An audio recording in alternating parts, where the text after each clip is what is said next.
Pam placed her other hand over her mouth to prevent a scream escaping. "What's the matter?" Derek asked, re-emerging through the front door. Pam looked at him, her eyes wide in shock. She pointed towards the top of the house without saying a word. Derek came down the steps to join her and looked up, following the line of her finger. He, too, had to strain his eyes, but all he could see were the empty windows staring back at them. He turned to Pam. "What do you see?" he inquired, desperately trying to keep the trepidation from his voice, for he already suspected what her answer would be. "There was someone there," Pam stuttered, "standing at the attic window. I saw them as clearly as I see you now." Derek looked up once more. "Well, there's no one there now." "Perhaps it was a shadow from the sunlight against the pane," he suggested, hopefully. Pam turned to him, scowling. "I think I know the difference between a reflection and an actual person," she hissed. "Someone must be up there." Derek held his hands up. "I checked the entire house when I arrived, and there was no one anywhere inside, plus which there was no sign of a break-in." He looked deep into her eyes.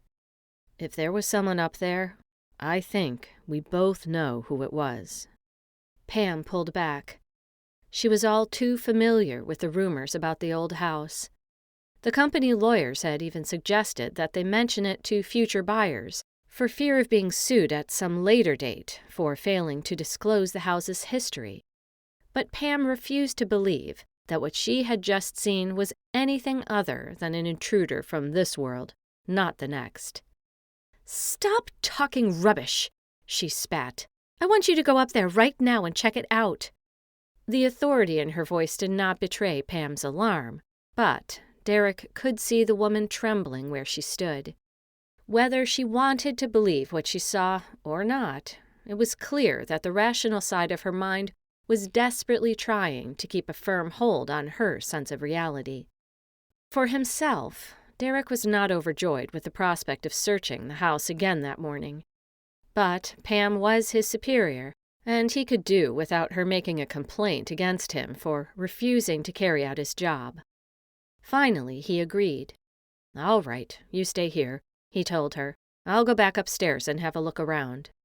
As he turned, Pam's arm shot out and grabbed him by the cuff. "You will be careful, won't you?" Her eyes were almost pleading. Derek patted her hand.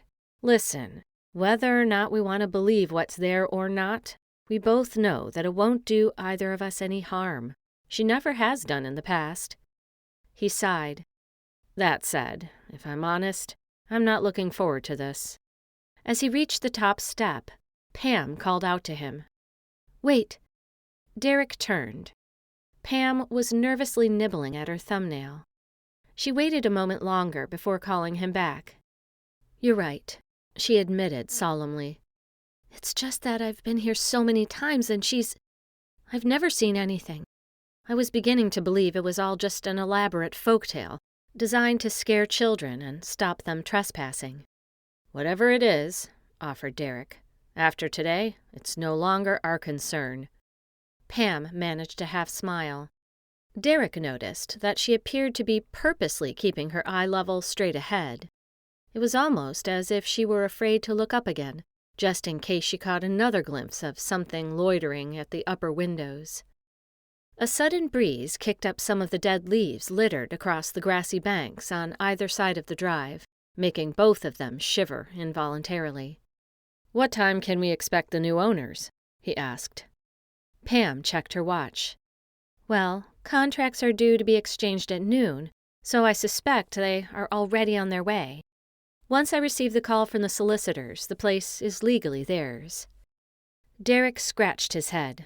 "I take it they know about their permanent resident?" Pam looked startled. "Good thing you said that. The husband knows all about it, full disclosure, but he asked that no one should mention it to his wife and daughters, so please remember that when they arrive."